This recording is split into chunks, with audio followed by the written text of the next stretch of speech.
La NBA, à travers chaque époque qu'elle a connue, vit avec ses stars. Larry Bird et Magic Johnson, Michael Jordan, Kobe Bryant, LeBron James, Stephen Curry, bref, chaque ère connaît ses visages. Et cette starification, elle n'est pas là par hasard, aussi bien pour un joueur que pour la ligue, c'est une véritable aubaine, un échange de bons procédés. Le joueur est ultra médiatisé, il est mis en avant et devient une icône, la NBA, elle, devient plus populaire et attire un nouveau public. Mais vous vous en doutez, ce trône n'est pas pour tous, il faut une légitimité pour l'incarner. Et si on regarde de plus près, en fait, chacun de ces visages était en réalité les meilleurs joueurs de la ligue à leur époque. Tous, une règle universelle donc.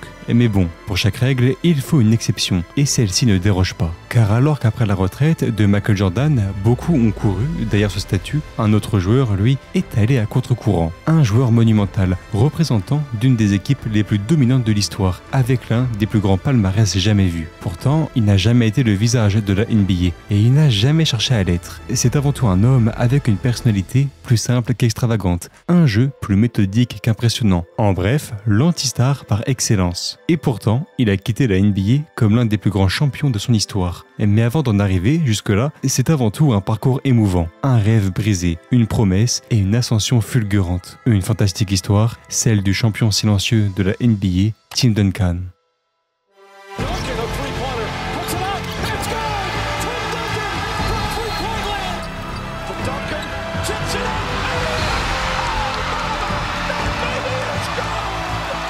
Tim Duncan.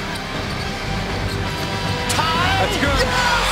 Oh my goodness! I don't believe it! I'm really thankful because you allowed me to coach the team.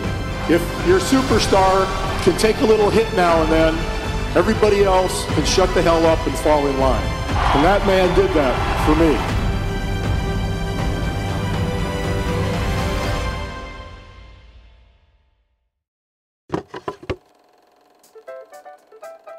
Je vous emmène en 1976 dans cette ligue ancienne qu'on appelle la ABA. Car oui, si aujourd'hui le basket américain ne tourne qu'autour de la NBA, à l'époque, la American Basketball Association lui faisait de la concurrence. On parle de joueurs comme Julius Erving, Artis Gilmore, mais aussi George Gervin, un scoreur exceptionnel. Et en plus de ces showman, la NBA sait comment se faire connaître. Des ballons tricolores, une mise en avant, des stars, un jeu rapide et spectaculaire et un coup de génie avec l'instauration de la ligne à 3 points. Bref, la recette du succès.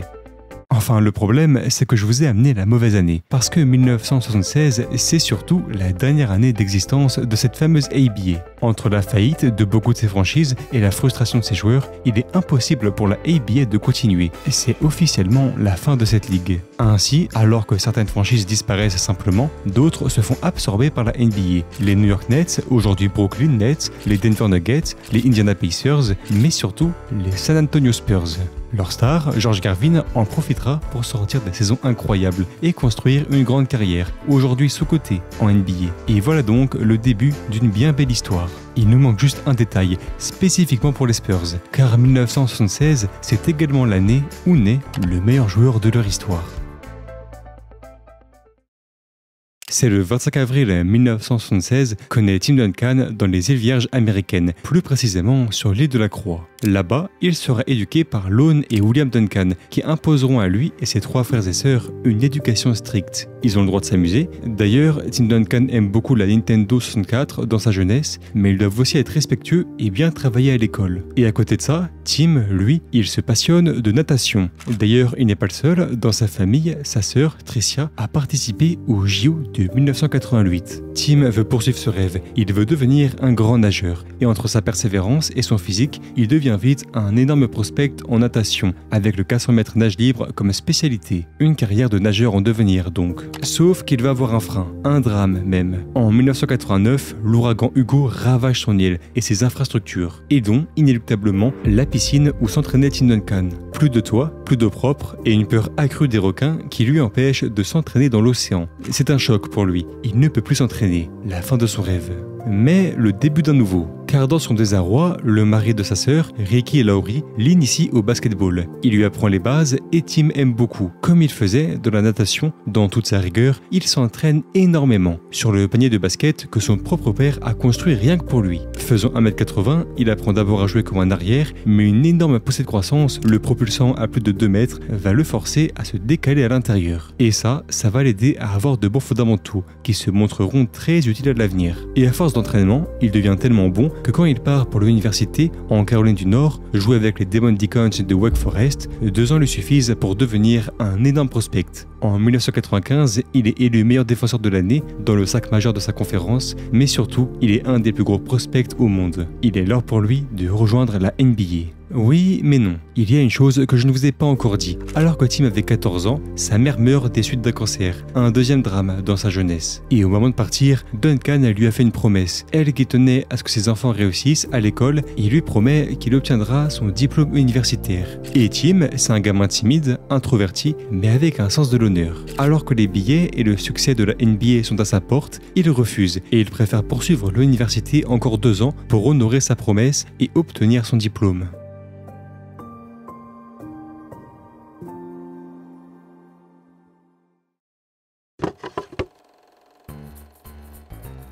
Et nous y voilà, les 2 dernières années en université de Tim Duncan. Côté études, il va étudier la philosophie et l'anthropologie, et va bien heureusement obtenir son diplôme. Et côté basket, il va faire ça.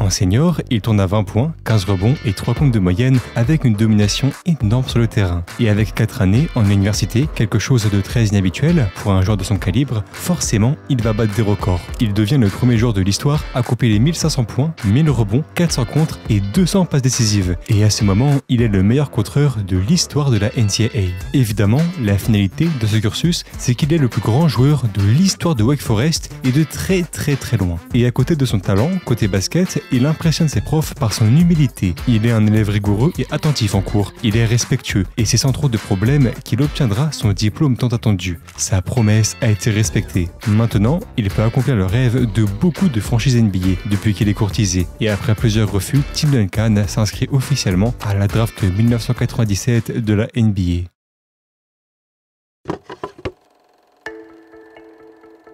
Bon, maintenant, qu'est-ce qu'elle va nous donner, cette draft 1997 ? Je pourrais vous parler des concurrents de Duncan, ceux qui feront une bonne carrière en tout cas, Chauncey Billups ou Tracy McGrady, mais ça serait un peu hypocrite, parce que ce n'est même pas une question à l'époque. Évidemment que le géant de Wake Forest sera numéro 1. La vraie question, c'est où ? Qui aura ce pic ? À la loterie, les 2 favoris, ce sont les Vancouver Grizzlies et les Boston Celtics, une franchise ultra récente qui galère énormément à passer un cap, et une autre anciennement historique mais inexistante dans les années 90. Et d'ailleurs, nul doute qu'ils ont fait exprès d'être nuls, justement pour avoir ce fameux choix numéro 1. Mais c'est raté, les Grizzlies ont le 4e choix et les Celtics le 3e. En 2e place, c'est les Sixers du rookie Iverson, mais c'est toujours pas Duncan donc. Non, en fait, l'équipe qui aura cette chance, ça sera les San Antonio Spurs. Et là, je suis obligé de mettre du contexte. Parce que si vous connaissez un minimum la NBA, vous le savez, et sinon laissez-moi vous l'apprendre, les Spurs, c'est une franchise super forte dans les années 90. Depuis la draft de l'amiral David Robinson en 1985, lui aussi numéro 1 d'ailleurs, un pivot monstrueux, MVP en 1995, ils ont toujours connu de belles périodes. Alors oui, ils ne sont jamais allés au titre, mais de 1990 à 1997, jamais ils ne sont sortis du top 5 à l'ouest, avec même une finale de conférence en 1995. Donc, qu'est-ce qu'ils font au sommet de la draft ? En fait, quand je dis jamais, c'est presque vrai, car si, ils sont sortis du top 5. En 1997, ils font leur première saison en dessous de 40 victoires dans les années 90. Et pas qu'un peu, on parle de 20 victoires, 13e de l'Ouest, notamment à cause d'une blessure de David Robinson, qui ne jouera que 6 matchs. Et là, c'est un incroyable destin lié entre un homme de principe qui tient sa promesse et reste 4 ans à l'université et une franchise dominante, sauf une fois. Évidemment, les Spurs n'hésitent pas et ils sélectionnent Tim Duncan. With the first pick in the 1997 NBA draft, the San Antonio Spurs select Tim Duncan from Wake Forest University. So Pop, all I've heard from since I've gotten here was that you're going to trade me. That's all I've heard for the last 20 minutes. Et là où c'est incroyable, c'est que sa situation n'a rien à voir avec un pick numéro 1 normal. Il n'a pas à donner de l'espoir aux fans des Spurs. Ils l'ont déjà, cet espoir. Directement amoureux de ce futur duo, Tim Duncan et David Robinson. Maintenant, une place d'ailier fort l'attend dans cet effectif. Et son objectif, faire passer un cap aux Spurs pour espérer, pourquoi pas, le titre. Et nous voilà pour la saison rookie de Tim Duncan. Il portera le numéro 21, comme d'habitude, un numéro qu'il porte en hommage à son beau-frère, Ricky Lowry, qui lui a fait commencer le basket. Pour David Robinson, rien à signaler, on aura bien ce duo coaché par Greg Popovich. Et évidemment, un mélange aussi explosif ne pouvait que marcher. Dès ses débuts, Tim Duncan a bien fait comprendre sur quelle planète il est. 21 points, 11 rebonds et presque 3 comptes de moyenne, une domination folle de l'ailier fort de 2m10. Et pourtant, quand on voit son jeu, on n'a pas forcément affaire à un showman. Du post-up, des moves simples mais efficaces. Bon, parfois on a un peu de fantaisie, avec un dunk ou un contre incroyable, mais dans l'ensemble, c'est un jeu de fondamentaux. Mais qu'est-ce qu'il domine en attaque et en défense. Au cours de cette saison, il prendra tout ce qu'il pourra prendre. Élu Rookie of the Month à chacun des mois de la saison, puis Rookie de l'année presque unanimement. Et aussi fou que ça puisse paraître, il sera 5e au vote du MVP, considéré déjà plus valuable que son coéquipier David Robinson, déjà All-Star Game également, puis 5e au vote du Deep Boy. Côté match, on aura 19 points et 22 rebonds contre les Bulls de Jordan, 32 points et 11 rebonds contre le Magic, 23 points et 8 contre les Celtics, ou même 35 points, 17 rebonds et 5 contre les Warriors. Et son duo avec Robinson est tellement performant qu'il récupère le surnom de Twin Tower, anciennement porté par Hakeem Olajuwon et Ralph Sampson. En playoff, ils vont sortir en demi-de-conf contre le Jazz de Malone et Stockton.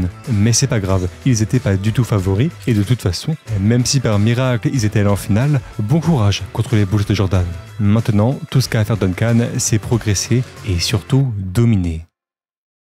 Pour 1999, les Spurs gardent la même base dans leur roster, mais ils ajoutent de l'expérience, avec notamment le double champion NBA Mario Elie. Si vous ne le connaissez pas, voici son principal fait d'armes, The Kiss of Death, un shoot mythique des années 90. Et également Steve Kerr, 3 fois champion NBA avec les Bulls de Jordan, qui lui aussi a un tir plutôt mythique.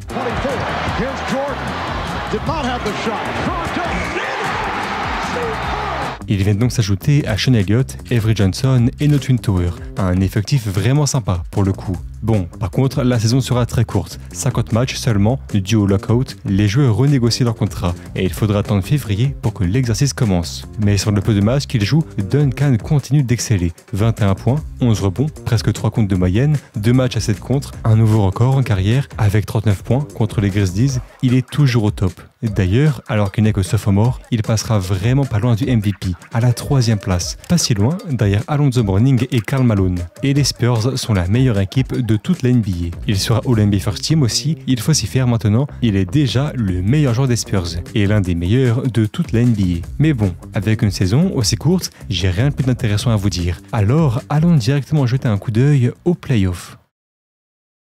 Au premier tour, les Spurs de Duncan et Robinson vont jouer contre les Wolves, avec un franchise player, un autre ailier fort star, mais avec la langue beaucoup moins pendue, Kevin Garnett. Il va harceler Duncan d'insultes pendant toute la série, le défier mentalement. Mais bon, au stade où il en est, ce ne sont pas des insultes qui vont toucher Tim et il va détruire le Big Ticket en 4 matchs. Au tour suivant, les Lakers de Kobe et Shaq, un duo ultra hype en NBA et on peut s'attendre à une série serrée. Et pourtant, c'est un massacre. 4-0, une destruction en règle des Angelinos et une série titanesque de Duncan. 29 points et 11 rebonds de moyenne. Lors des finales de conférence maintenant, et face aux Blazers, on peut s'attendre à plus de difficultés. Toujours pas un deuxième sweep de suite, et cette fois, pas d'énorme série de Duncan, non, mais un jeu collectif et gagnant. Toute la beauté du coaching de Popovich. Place au final, maintenant, dernière étape avant l'or. Et là, un adversaire inattendu. Les New York Knicks, 8e de conférence, un des meilleurs underdogs de l'histoire. Mais en l'absence de leur leader, Patrick Ewing, c'est impossible de faire le poids. Surtout qu'en face, Tim Duncan sort une finale grandiose. 27 points, 14 rebonds,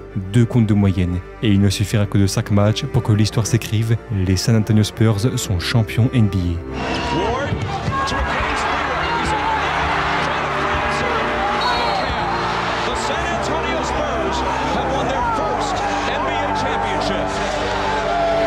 The most valuable player of the 1999 NBA Finals, Tim Duncan.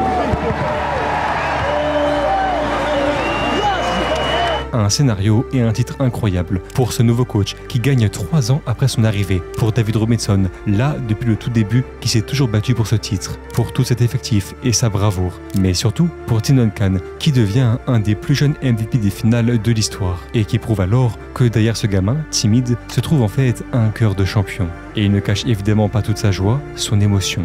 Ce qu'il ne sait pas encore, c'est que ce premier titre de 1999, aussi incroyable soit-il, ce n'est que le commencement de son règne.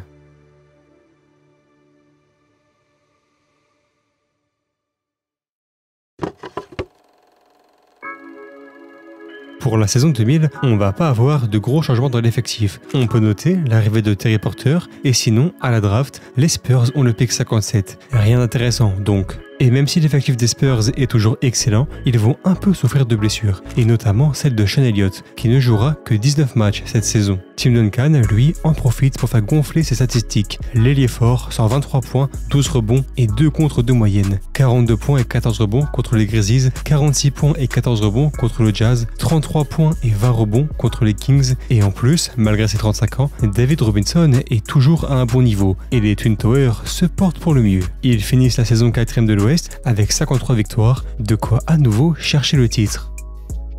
Sauf que Tim Duncan se blesse. À seulement 2 semaines des playoffs, il ne jouera aucun match. Et face aux Suns, et notamment à Penny Hardaway en feu, les Spurs perdent 3-1. La saison suivante, aussi fou que ça puisse paraître, Tim Duncan était à 2 doigts de signer au Orlando Magic, où il aurait notamment pu rejoindre Grant Hill et Tracy McGrady. Ça aurait été énorme, mais vous en doutez, ça ne s'est pas fait. En grande partie à cause de Doc Rivers. On raconte même que David Robinson est rentré express de ses vacances pour convaincre Tim de rester à San Antonio. Et en 2001 donc, celui qu'on appelle The Big Fundamental tourne à 22 points, 12 rebonds et 2 contre de moyenne. Toujours aussi dominant, avec en plus des jeunes joueurs, comme l'arrière Derek Anderson ou l'ailier fort Malik Rose qui sont intégrés. Les Spurs vont finir au sommet de l'Ouest avec 58 victoires. En playoff, ils vont à nouveau éliminer les Timberwolves 3-1, puis les Mavericks de Dirk Nowitzki et Steve Nash. Mais alors qu'ils s'imaginaient déjà champions, les Lakers de Kobe et Shaq vont les arrêter sèchement en finale de conférence, 4-0. Et malgré une énorme campagne de playoff de Duncan, 24 points et 14 rebonds de moyenne, il ne retourne toujours pas en finale. Pourtant, les Spurs ne semblent vraiment pas loin. Ils ont des jeunes, un vétéran toujours excellent, un coach autoritaire et un franchise player qui met son ego de côté et l'écoute. Qu'est-ce qu'il peut bien manquer? With the 28th pick in the 2001 draft, the San Antonio Spurs select Tony Parker of Racing Club Paris, France. Les Spurs draftent Tony Parker, un meneur français et en plus 28e pick. Évidemment, personne n'y croit, et Tim Duncan lui-même n'aime pas du tout le français. Mais Popovich sait ce qu'il fait, il demande de la patience à Duncan et est exigeant avec le jeune meneur. Résultat, Parker gratte rapidement une place de titulaire dans cet effectif, finit sa saison rookie avec 9 points et 4 passes de moyenne et gagne le respect de Tim. À côté de ça, les Spurs ont aussi le nez fin avec l'arrivée de Stephen Jackson, pour l'instant pas très utile, mais on en reparlera. Et comment ne pas parler de Bruce Bowen, ce role-player ultra défensif qui se montrera lui aussi précieux. Mais surtout, si on parle des Spurs en 2002, évidemment qu'il faut parler de Duncan. Dans cet effectif, à la fois très vieux et très jeune, tout est centré autour de lui. Il devient plus que jamais le joueur phare des Spurs, et ça donne une saison légendaire. Ce Big Fundamental reste dans son art. Du simple, pas de move incroyable, mais de la pure technique, et une saison à 25 points, 13 rebonds et 2 contre de moyenne. En termes de match, vous vous en doutez, c'est rempli de performances énormes. Mais au lieu de passer 20 minutes à toutes les dire, je vais mettre l'accent sur celle-ci en décembre. Il va détruire les Mavericks avec son plus gros total en points de toute sa carrière. 53 points à côté de ses 11 rebonds et 3 contres. Sans parler de sa régularité avec 67 double-double cette saison et un impact défensif énorme qui lui vaudront une All-NBA Defensive First Team. À la fin de cet exercice, les Spurs sont deuxième de l'Ouest, plus près que jamais à accrocher une deuxième bannière de champion. Évidemment, Duncan est toujours All-Star, toujours All-NBA First Team, mais il va rajouter une nouvelle ligne à son palmarès. Car alors que la même saison, d'autres joueurs sont incroyables et jouissent de bien plus de succès que lui, sont plus médiatiques, les Tracy McGrady, Shaquille O'Neal, Kobe Bryant, Allen Iverson, il va réussir à convaincre les votants et obtient le MVP de la NBA, considéré comme le meilleur joueur de toute la ligue. Désormais, à seulement 25 ans, c'est un champion NBA, un MVP des finales, un MVP, le palmarès est déjà grandiose. Maintenant, il est temps pour lui de chercher un deuxième titre. Mais tout ne va pas se passer comme prévu, car alors que les Spurs étaient prêts à dominer l'Ouest, ils vont encore tomber. Au premier tour, contre les Sonics, ils vont battre cette équipe 3-2. Ça galère un peu, mais ils peuvent au moins se rassurer avec l'énorme série de Tony Parker face à Gary Payton. Mais au second tour, face aux Lakers, ils se font à nouveau détruire. Kobe, Shaq, Derek Fisher, personne n'arrive à les stopper et il ne suffit que de 5 matchs pour que les Spurs échouent à nouveau. Et le constat est clair, Tim Duncan a encore besoin d'aide. 29 points et 17 rebonds de moyenne pour lui, cette série. Il est trop fort, mais trop seul. David Robinson n'est plus que l'ombre de lui-même, les autres vétérans vieillissent également et malgré son niveau, la jeunesse des Spurs est trop jeune.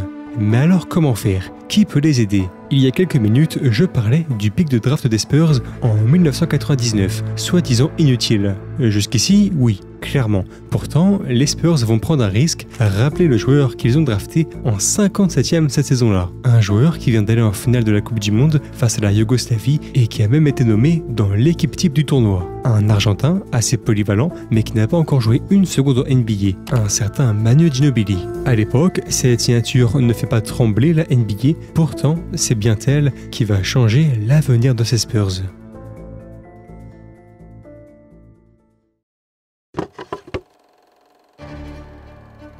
Avant la saison 2003, David Robinson fait une annonce, véritable légende des Spurs, il déclare que cette saison sera la dernière de sa carrière. Une icône s'apprête à partir, et forcément, pour les Spurs, l'objectif est clair, l'honorer une bonne fois pour toutes, et lui offrir un deuxième titre. Et pour ça, les Spurs auront bien évidemment les armes, même si encore assez dépendant de Tim Duncan, à ce moment, l'effectif progresse. Stephen Jackson sur une saison à 11 points de moyenne, Bruce Bowen est un des meilleurs défenseurs de toute la NBA, Malik Rose est un 6e homme d'exception, Tony Parker devient la deuxième option offensive des Spurs, et Manu Ginobili, rookie donc, sera également une super saison, des deux côtés du terrain. Et la beauté de ces Spurs, c'est leur hiérarchie, une véritable armée. Chaque joueur se doit de rester à sa place et se met au diapason des ordres de Popovich. Et ça donne une équipe disciplinée, ultra défensive et collective. C'est pas forcément glamour, mais ça gagne. Pour ce qui est de Tim Duncan, toujours aussi indéfendable avec 23 points, 13 rebonds et 3 contres de moyenne. Il est la tour de contrôle des Spurs et il se développe même à la création avec 4 passes de moyenne et plusieurs triples-doubles cette saison. Et pour la deuxième fois de suite, il est élu MVP. Et c'est d'ailleurs assez drôle de voir qu'à ce moment, alors qu'il est à son meilleur niveau, dans une équipe ultra dominante et que c'est un double MVP, il reste toujours très discret, pas spécialement à la recherche de reconnaissance. Mais les faits sont là, à la fin de la saison, les Spurs sont la meilleure équipe de toute la NBA avec 60 victoires. En playoff, ils vont d'abord terrasser les Suns, une série où tout le monde aura le droit à son petit moment, même Malik Rose, avec un match 5 à 27 points. Après ça, c'est le retour des Lakers, l'équipe la plus dominante des années 2000, avec 3 titres de suite. C'est l'heure de faire un statement. Et c'est Tim Duncan qui s'en occupe. 28 points et 12 rebonds de moyenne et un énorme out dans le match 6. 110 à 82, les Lakers ont enfin été vaincus et les Spurs sont en finale de conférence. Là-bas, ça sera les Dallas Mavericks. Et après avoir perdu le match 1 de 3 points seulement, les Spurs déroulent. 4 victoires en 5 matchs sous l'impulsion d'un Tim Duncan à 28 points, 17 rebonds et 3 contres de moyenne. Mais également d'une très bonne série de Stephen Jackson et Tony Parker. C'est désormais officiel, les Spurs sont de retour en finale NBA. Pour la deuxième finale de leur histoire, les Spurs s'opposent aux New Jersey Nets, une équipe référence de cette époque avec un duo de feu, Jason Kidd et Kylian Martin, mais également Richard Jefferson, Kerry Kittles, bref, une incroyable équipe. Et il le prouve, au bout de 4 matchs, il y a 2-2. La série est incroyable, le duel entre Kidd et Parker est fou, et Duncan, lui, est tout simplement all-time. Cependant, cette finale est disputée, et il est encore largement possible que les Spurs échouent à nouveau.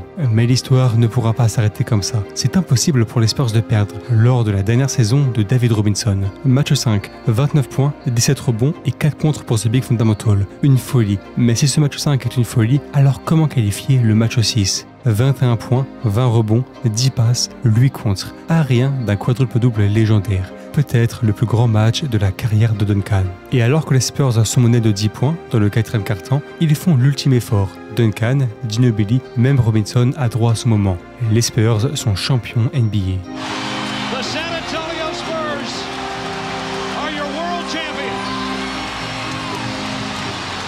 Your two-time consecutive NBA MVP is the most valuable player of the 2003 NBA Finals. Congratulations, Tim Duncan.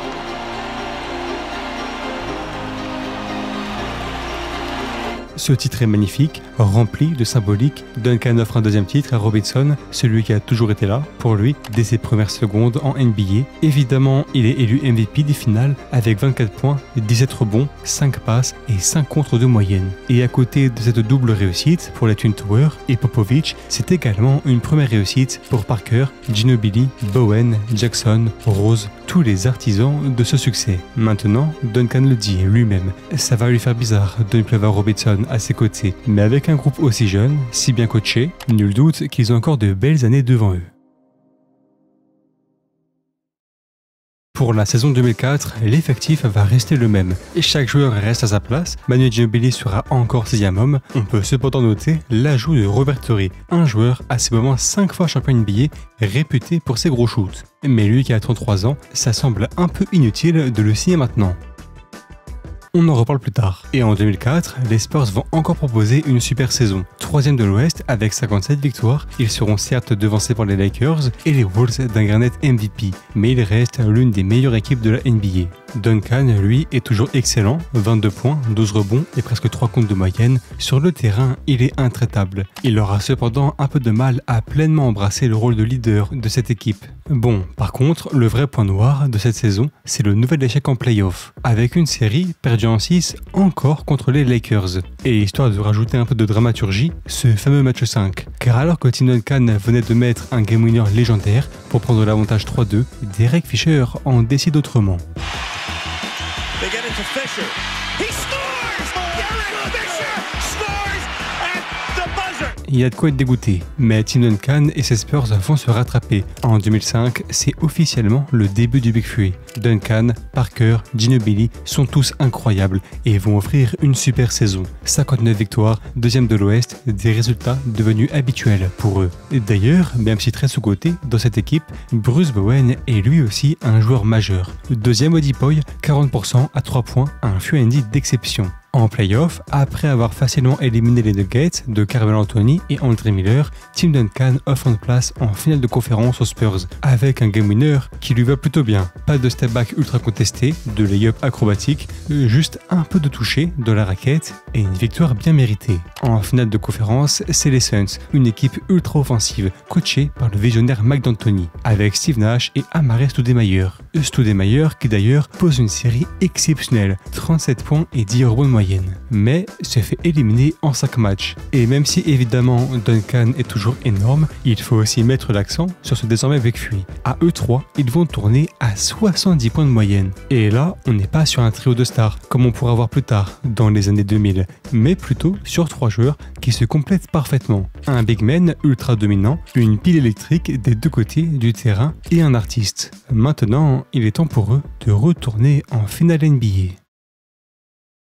Contre eux, en finale, ça sera les Detroit Pistons, une équipe qui vient d'être championne en 2004 et ils sont exactement ce qui peut faire flancher une équipe comme les Spurs. Une équipe ultra défensive, sans vraie star, mais un groupe soudé, avec Chauncey Billups, Richard Hamilton, Ben Wallace et Rashid Wallace. Et pour vous introduire à quel point c'est une équipe défensive, pendant cette finale NBA, les Spurs ne dépasseront pas une seule fois la barre des 100 points. Maintenant vous voyez de quel genre d'équipe il s'agit, parlons plus en détail de cette finale. Au bout de 2 matchs, les Spurs mènent 2-0, bien aidés par un Manu Ginobili exceptionnel à 27 points de moyenne, double out qui plus est. De quoi détruire Détroit. Sauf que Détroit, ils sont pas à leur première finale, ils savent comment ça se passe, ils ont l'expérience et ils prennent à leur tour les 2 matchs suivants. Autant vous dire qu'avec une finale aussi imprévisible, le match 5 est une utilité capitale. Il sera le premier match vraiment serré de cette série. Tim Duncan pourra en être considéré comme le meilleur joueur avec ses 26 points et 19 rebonds, mais le plus important, c'est de gagner. Dans le 4e quart-temps, alors que les Pistons convertissent la plupart de leur offensive, Robert Torrey apparaît en héros. Cette fameuse recrue de l'été 2003, bien déterminée à prendre un 6e titre. Après 4 quarts-temps et un Tim Duncan qui était à un lancer franc prêt d'arracher la victoire, on est à 89-89. Prolongation. Ça va être compliqué pour les Spurs. À l'extérieur, il va falloir un héros. Tim Duncan peut-être, lui qui l'était tant de fois avec les Spurs. Manu Ginobili sur une finale absolument folle. Eh bien non. Le héros, ça sera encore Robert Torrey. Big Shot Rob pose une démonstration de clutch, car alors que les Spurs sont menés de 4 points, à un peu plus d'1 minute de la fin, il sort cet énorme poster sur Richard Hamilton. certes, mais surtout, à 9 secondes de la fin, alors que les Pistons ont la géniale idée de le laisser tout seul, il fait ça.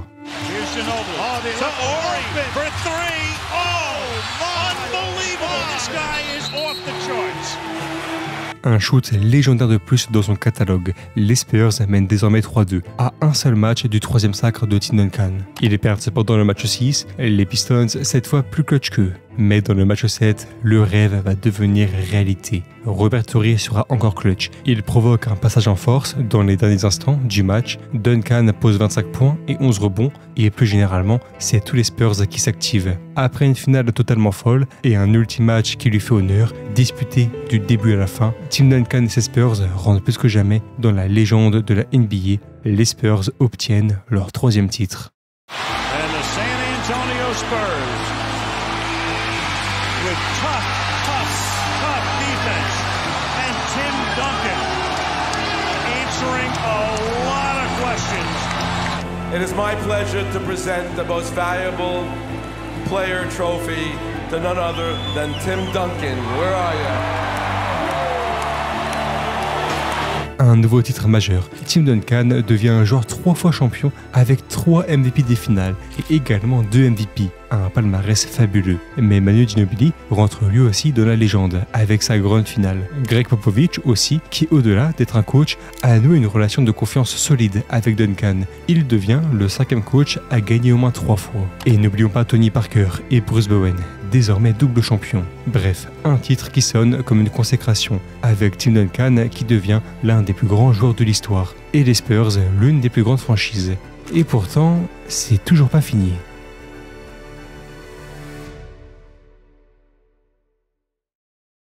Après ce titre, les Spurs ne restent pas les bras croisés. Ils sont bien déterminés à définitivement créer une dynastie et reprendre un nouveau titre. Pour ça, ils vont continuer à construire autour de leur Big Three, avec notamment l'arrivée de joueurs comme Michael Finley. Mais dans l'ensemble, le roster reste le même. Et avec un Tim Duncan qui, même si toujours dominant, commence à baisser en régime, du haut de ses 30 ans, ça donne plus que jamais la place aux autres, notamment à Tony Parker, qui sera top 10 MVP et All-Star en 2006 et en 2007. Mais le boss, ça reste Tim Duncan. Malgré ses blessures, il parvient à ramener les Spurs à la première place de l'Ouest en 2006. Et même s'il perd en demi-finale de conférence face aux Mavericks, il leur a posé une énorme série. 32 points, 11 rebonds et 3 contre de moyenne. Un match 6 avec 41 points. Bref, tout pour prouver qu'il peut encore amener une équipe au titre. Et ça, il va encore le prouver dès 2007. 20 points, 10 rebonds et 2 contre 2 moyenne. Il laisse de plus en plus Tony être la première option offensive. Mais la finalité,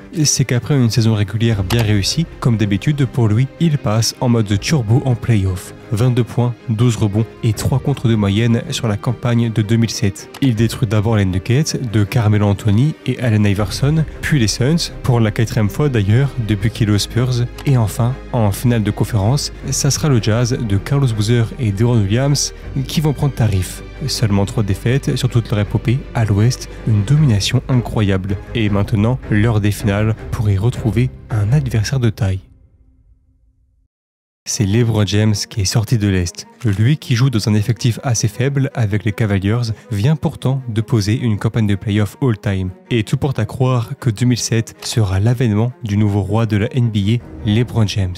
Eh bien, non. En réalité, cette finale a fait même écho à celle de 1999, opposant une équipe héroïque face à une autre ultra dominante. Dès les 2 premiers matchs, on a 2 larges victoires des Spurs qui prennent directement l'avantage de 0. Tim Duncan est excellent, toujours si précieux et dominant, mais si on parle de cette finale, évidemment qu'il faut mettre l'accent sur Tony Parker, totalement indéfendable lors de cette série. Et le retour à Cleveland n'y changera rien, les matchs sont plus serrés, mais le résultat est le même. Et là, c'est tout simplement un choc, une preuve de domination comme rarement on en a vu en NBA. C'est la confirmation que Tim Duncan est une légende parmi les légendes, une icône, le joueur le plus dominant de sa génération. Et pour les Spurs, c'est encore plus fou que tout ce qu'ils avaient pu imaginer en 1998, quand ils l'ont drafté. Ils ont petit à petit construit cette culture, cette mentalité de gagnant, sous l'impulsion du plus grand joueur de l'histoire à son poste. Les Spurs deviennent officiellement l'une des plus grandes dynasties de l'histoire, et ils prennent leur 4e titre. David Jones fires away, and there's the buzzer. The San Antonio Spurs are NBA champions once again, their 4th title in 9 years. we've come so far with this group of guys. We went through ups and downs, and as I said, it's about learning from those things. It's about becoming a better team because of those things, and it's just a relief to get it done. Yeah.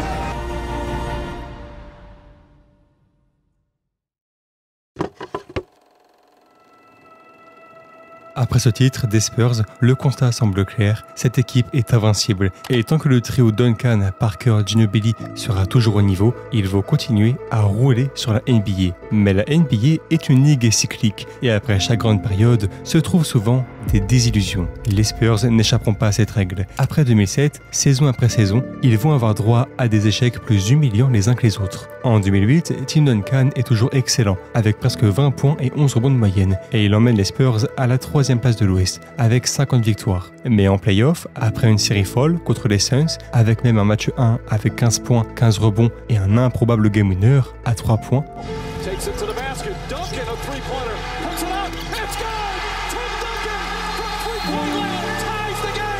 et une autre série remportée face aux Hornets de Chris Paul en 7 matchs, lui et ses Spurs vont renouer avec leur cauchemar et vont se faire détruire par les Lakers d'un Kobe Bryant magistral. On peut cependant se rassurer en se disant que de toute façon, cette équipe n'a jamais fait de back-to-back. C'est pas maintenant que ça va commencer. Mais 2009 va leur servir de choc. Une nouvelle bonne saison avec une 3e place de l'Ouest, mais en l'absence d'un Ginobili blessé à un effectif qui vieillit, ils se font sortir dès le premier tour par les Mavericks de Nowitzki. En 2010, ensuite, c'est définitivement la fin de leur domination. Ils finissent 7e de l'Ouest. Bruce Bowen n'est plus là. Tim Duncan commence à vraiment baisser en régime du haut de ses 33 ans. Et alors qu'ils réussissent un upset incroyable au premier tour en prenant leur revanche contre les Mavericks, ils se font sweep en demi-finale par les Phoenix Suns. En 2011, ensuite, c'est la chute de Tim Duncan, qui même si toujours important, notamment en défense, ne peut plus du tout assumer le rôle de première option, avec 13 points et 9 rebonds de moyenne. Il va quand même profiter de cette saison pour surpasser David Robinson et devenir le plus grand scoreur de l'histoire de la franchise.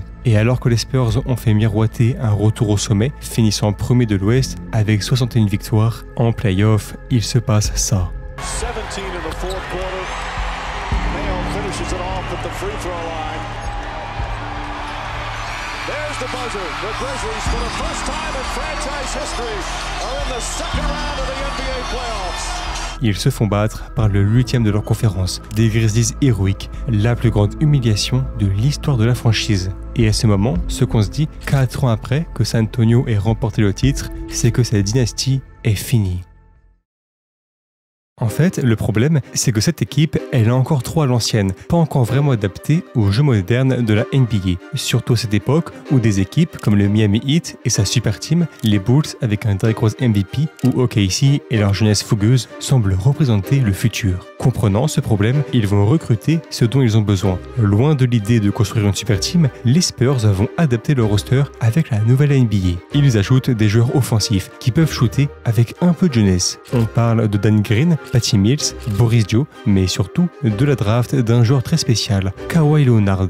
Joueur plutôt silencieux, timide, un peu comme Tim Duncan finalement, mais ô combien utile pour ces Spurs, avec son profil offensif et défensif. Et à côté de ce remaniement, Popovich change sa philosophie de jeu. Certes, les Spurs restent une équipe défensive, mais ils doivent également améliorer leur jeu offensif, mieux shooter, avoir un bon mouvement de balle, toujours chercher la bonne passe. Ils développent ainsi un jeu ultra collectif qui va tout changer pour eux. Pour ça, Tony Parker va avoir plus de responsabilités que jamais, devenant la première option offensive des Spurs et le chef d'orchestre de cette attaque. Bref, au final, les Spurs tentent de se remettre au goût du jour. Ils tournent une page et passent dans une nouvelle ère, avec un effectif beaucoup plus jeune. Tim Duncan, lui, bien que moins impactant qu'à son prime, parvient à garder un bon niveau, 15 points et 9 rebonds de moyenne en 2012. Il reste un des piliers de cette équipe, avec toujours cette qualité si importante d'élever son niveau de jeu en play-off. Et avec cette nouvelle philosophie de jeu de Popovich, les Spurs finissent la saison 2012 premier de l'Ouest très largement. En play-off, ils redeviennent cette équipe dominante qu'ils étaient. Ils détruisent le Jazz 4-0, puis les Clippers encore 4-0, et même s'ils perdent en finale de conférence contre KC après avoir mené 2-0, cet échec ne sonne pas comme les précédents. Tim Duncan a prouvé que malgré son âge, il pouvait rester important dans ce collectif et contribuer à faire des Spurs un contender. Et en général, on sent que quelque chose a changé, qu'une énergie s'est créée, que leur transition c'est enfin fini. Peu importe qu'ils ne soient pas allés en finale, c'est l'année où ils ont prouvé qu'ils pouvaient encore le faire, qu'ils pouvaient retrouver les sommets et obtenir un 5e titre de champion. Avec un Duncan, à 36 ans, ils n'ont plus le temps. La fenêtre est courte, mais elle existe et c'est le plus important. On les pensait finis, mais entre le génie de Popovich, capable de changer radicalement son jeu et d'intégrer parfaitement les jeunes, mais aussi la discipline et l'humilité de Tim Duncan qui, malgré son palmarès grandiose, accepte de se mettre exactement là où son coach le veut pour gagner. C'est le retour de l'espoir pour les Spurs. Maintenant, ils sont tous réunis autour de la même ambition, obtenir un nouveau titre.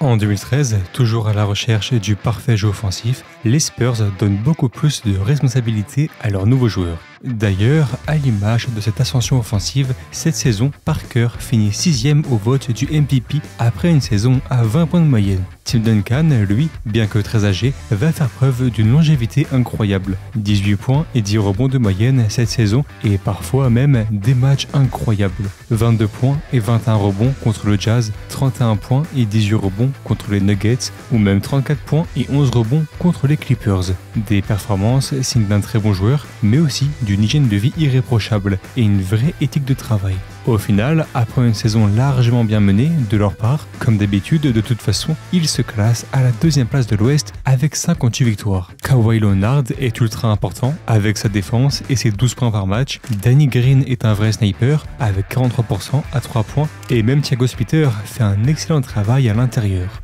Boris Dio aussi joue certains matchs en tant que titulaire, sans parler de Manu Ginobili qui même avec l'âge reste un des meilleurs 6e hommes de toute la NBA. En play-off, ils vont d'abord sweep les Lakers d'un Kobe Bryant usé et Duncan aura été particulièrement bon dans le match 3, 26 points et 9 rebonds pour lui. Au second tour, c'est les Warriors, une jeune équipe menée par Stephen Curry. Mais bon, pour eux, la domination, ça sera plus tard. Et après 6 matchs et une toujours excellente série de Duncan, 20 points et 10 rebonds de moyenne, San Antonio file à nouveau en finale de conférence. Puis enfin, pour un dernier statement, en finale de conférence, c'est les Grizzlies, cette même équipe qui les a humiliés en 2011. Et la revanche sera salée. 4-0, 4 démonstrations de suite, et après une nouvelle run écrasante de leur part, comme à l'ancienne, les Spurs retrouvent les finales NBA.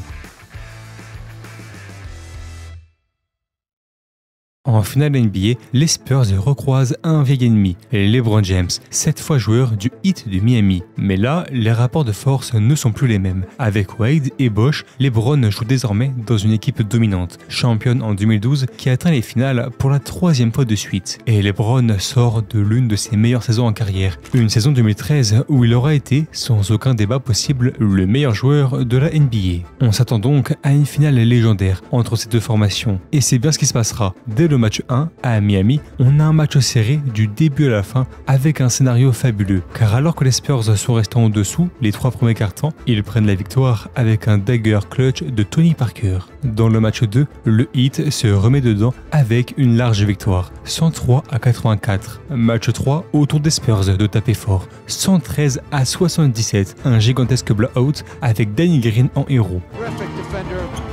Like Paul George. Oh, Danny Green again! Oh, touch pass to Green, another three-pointer. That's good. Danny Green. Bang! 27 points et 7 tirs à 3 points. Puis dans le match 4, la série revient à 2-2, notamment à cause d'un LeBron James dominant. 33 points pour lui. La série est incroyable, chaque équipe se rend coup pour coup, mais l'avantage ira bien aux Spurs. Avec une toujours large victoire, dans le match 5, il s'offre un avantage 3-2, un avantage ultra important, surtout en finale NBA. Ce même avantage qui leur a permis d'être champion en 2003 contre les Nets et même en 2005 contre les Detroit Pistons avec le tir clutch de Robert Torrey. Jamais ils n'ont été aussi proches depuis leur dernier titre en 2007. Et prêt à faire l'ultime effort, avec ce mental de champion, Tim Duncan va proposer un match 6 énorme. Il harcèle Chris Bosh à l'intérieur, finit avec 30 points et 17 rebonds, un vrai match de champion. Et grâce à la performance de leur franchise player, mais également une belle performance collective avec un Tony Parker clutch et un Manu Ginobili adroit au lancer, les Spurs amènent de 5 points à 25 secondes de la fin. Ils l'ont fait. Alors que tout le monde les pensait morts, ils ont transformé la déception en rêve. Les Spurs sont champions NBA. Pas du tout. Certes, les Spurs ont un avantage qui semblait impossible à remonter. Et pourtant, le Heat va réussir. Entre un 3-points clutch de LeBron James, un lancer franc raté de Kawhi Leonard et ce tir légendaire de Ray Allen.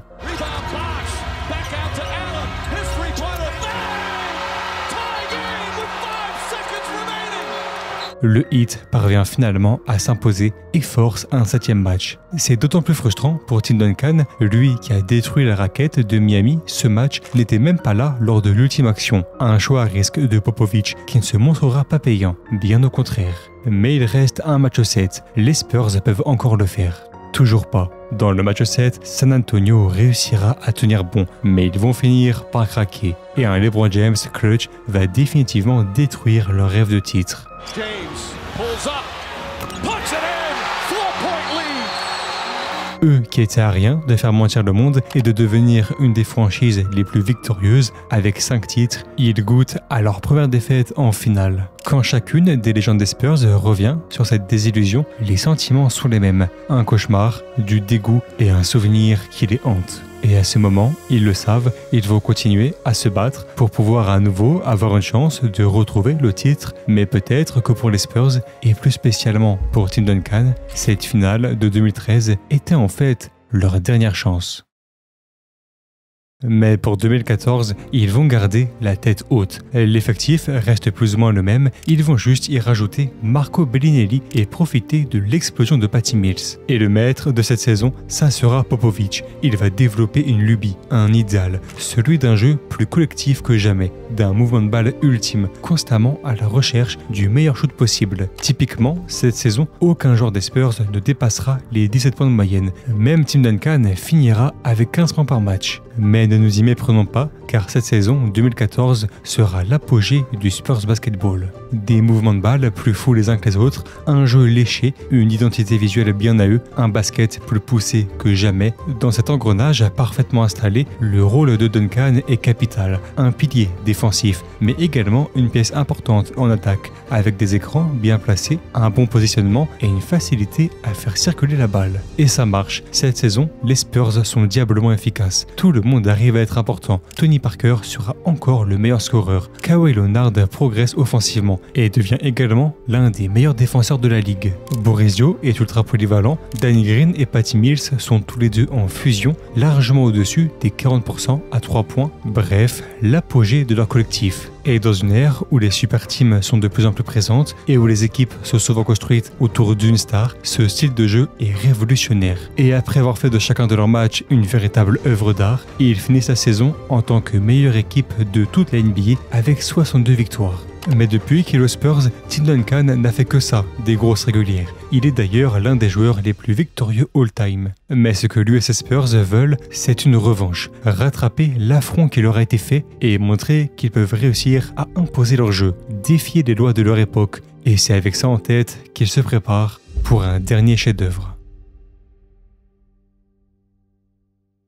Au premier tour, ils retrouvent les Mavericks, loin de leur grande époque. L'effectif n'est plus le même que lors de leur sacre en 2011. À côté de Nowitzki, il y a surtout Monta Ellis et Vince Carter. L'effectif est pas fou, ils sont 8e de l'Ouest et pourtant, dans une série étonnamment assez folle, avec un match 6 ultra disputé, les Mavericks emmènent les Spurs en 7 matchs. Les vieux démons ressortent, on pense aux Grizzlies de 2011 ou pire, aux Heat de 2013, mais au final, dans le match 7, plus de peur que de mal, les Spurs se qualifient au second tour. Et cette série aura le mérite de servir d'électrochoc. Au second tour, c'est les Blazers, avec LaMarcus Aldridge, Damian Lillard et Nicolas Batum. Le moment pour Kawhi de définitivement devenir la seconde option des Spurs. Et c'est en seulement 5 matchs que cette série s'arrête. Une nouvelle finale de conférence pour Tim Duncan, donc sa 9e depuis qu'il est aux Spurs. En finale de conférence, dans ce qui sera un vrai choc entre OKC et les Spurs, Tim Duncan sera le meilleur joueur de la série. 18 points, 10 rebonds de moyenne, un gros impact offensif et défensif, une vraie série de grands joueurs, toujours là quand ça compte, même à 38 ans. Dans le match 6, en prolongation, il aura même été clutch en cuisinant méthodiquement Serge Ibaka avec ses fameux fondamentaux. Et au final, au terme d'une grande série, San Antonio parvient à défaire la belle équipe du Thunder, l'occasion pour Duncan de foncer vers sa 6e finale en 15 ans, et surtout de rentrer un peu plus dans la légende de la ligue. En finale, Tim Duncan et ses Spurs retrouvent le hit. À nouveau, un scénario rêvé pour eux. Ils vont pouvoir prendre la meilleure des revanches possibles seulement 1 an plus tard. D'accord, mais ça va évidemment devoir demander les gros moyens. Et comme en 2013, on peut s'attendre à nouveau à une deuxième série très partagée. Mais en fait, pas du tout. Car même si au bout de 2 matchs, la série est à 1-1, on sent bien qu'une équipe est au-dessus. Les Spurs jouent un jeu exceptionnel et les matchs suivants vont confirmer cette thèse. San Antonio rentre dans une confiance incroyable. Évidemment, Tim Duncan est toujours excellent et il finira la finale avec 15 points et 10 rebonds de moyenne. Un impact incroyable pour son âge. Mais à côté de lui, on a un Patty Mills indécent à 56% à 3 points sur la finale et un Kawhi Leonard qui se révèle. 18 points et 6 rebonds de moyenne, mais surtout une incroyable défense sur LeBron James. Et après le match 2, 3 blowouts de suite, une séquence de victoires lunaire. Et chez eux, dans le match 5, chaque défense réussie, chaque tir primé est synonyme d'un public qui explose. Une folie. Au final, ils étaient juste inarrêtables, habités par leur fin de victoire et menés par l'un des joueurs les plus victorieux de l'histoire. Les Spurs sont champions NBA. The tip-off, San Antonio is back on top once again. The Spurs are the 2014 NBA champions. We remember what happened last year and how it felt in that locker room, and we used it and built on it. This man is the only player in NBA history to start for 3 different championships in 3 different decades. Give it up for Tim Duncan.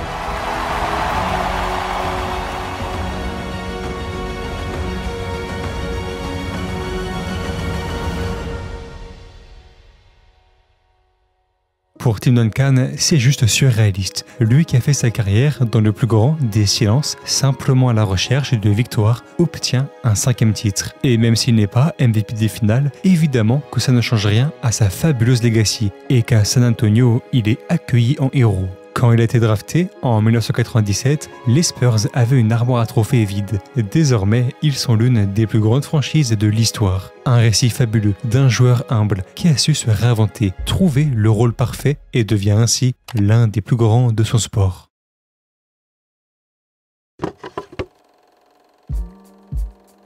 Après 2014, Tim Duncan et les Spurs vont se lancer dans un dernier objectif, une dernière folie, un 6e titre. Ça paraît fou, mais en même temps, avec un joueur comme Duncan, rien ne semble impossible. Et il le prouve pendant la saison régulière. Car alors que les Spurs étaient en grande difficulté et peinaient à se qualifier en play-off, avec même une série de 4 défaites consécutives en février, il va sortir les gros moyens. Il redevient, le temps d'une série, le leader des Spurs et pousse les siens à 21 victoires sur 23 matchs. Avec des gros double-double, ce buzzer beater contre les Pelicans, encore un autre contre les Grizzlies et un contre hyper clutch sur James Harden. Après un match à 29 points, 10 rebonds et 3 contres. Et alors qu'il est âgé de 39 ans, il sera top 10 MVP, All-NBA Third Team, All-NBA Defensive Team et va participer à son 15e All-Star Game. Une longévité tout simplement exceptionnelle de sa part. Les Spurs sont 16e de l'Ouest, oui, mais avec 55 victoires. Et le titre est encore possible. Mais en play-off, il y aura une petite déception, une série perdue en 7 contre les Clippers après un tir légendaire de Chris Paul.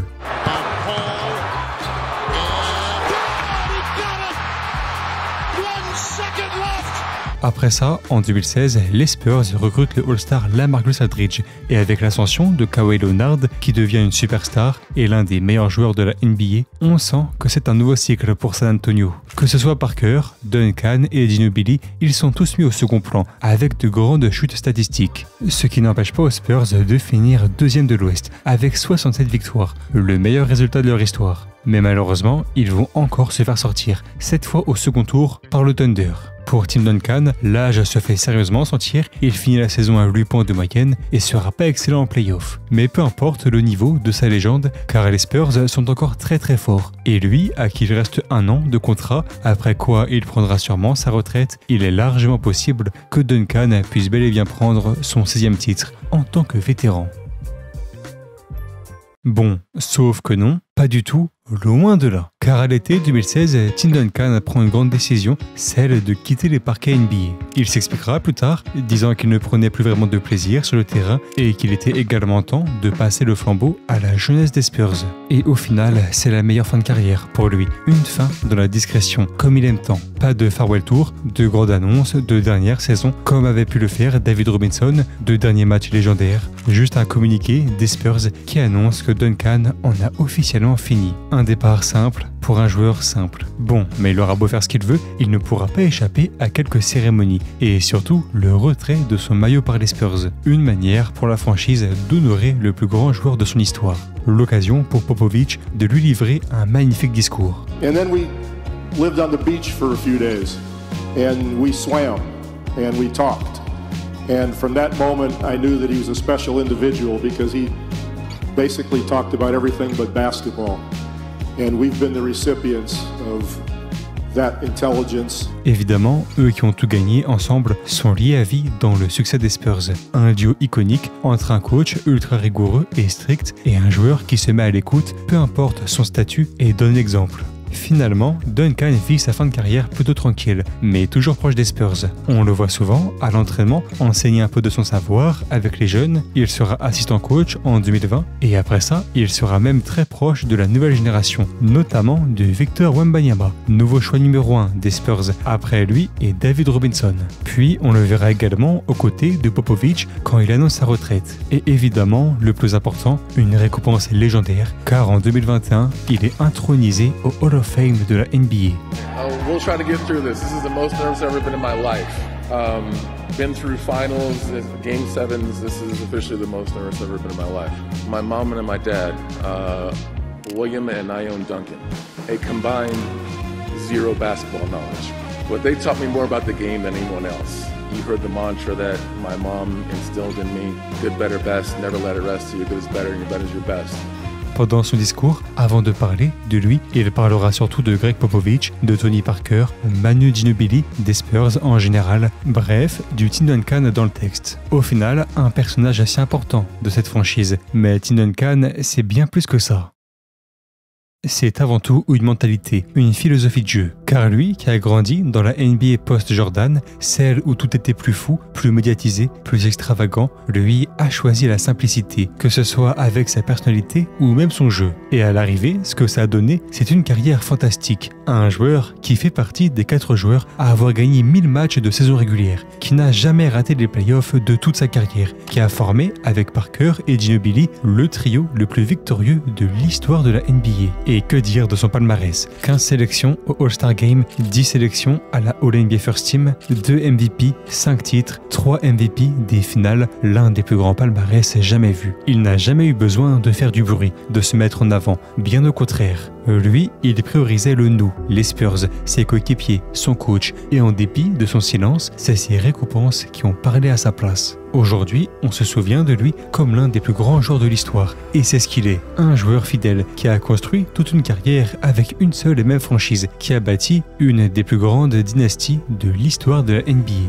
Et si on remonte du début, c'est là où on comprend à quel point il est une source d'inspiration. Car cette histoire, c'est avant tout celle d'un nageur des îles Vierges qui a soudainement vu son rêve olympique réduit à néant. Puis qui s'est battu pour un nouveau rêve, un nouvel idéal, et qui, quelques décennies après, est devenu l'un des plus grands joueurs de tous les temps. Duncan spins and hits off the glass. The San Antonio Spurs have won their first NBA championship. Il faut shooter, Duncan l'a vu. Oh, c'est pas possible. The San Antonio Spurs are your world champion. And the San Antonio Spurs, with tough defense, the San Antonio Spurs are the NBA champions. And here's the buzzer. The San Antonio Spurs are NBA champions once again. Their 4th title in 9 years. Duncan, a three-pointer. Puts it up. It's good. Tim Duncan. Back out to Allen. His three-pointer. Bang! Tie game with 5 seconds remaining. San Antonio is back on top once again. The Spurs are the 2014 NBA champions. This man is the only player in NBA history to start for 3 different championships in 3 different decades. Give it up for Tim Duncan.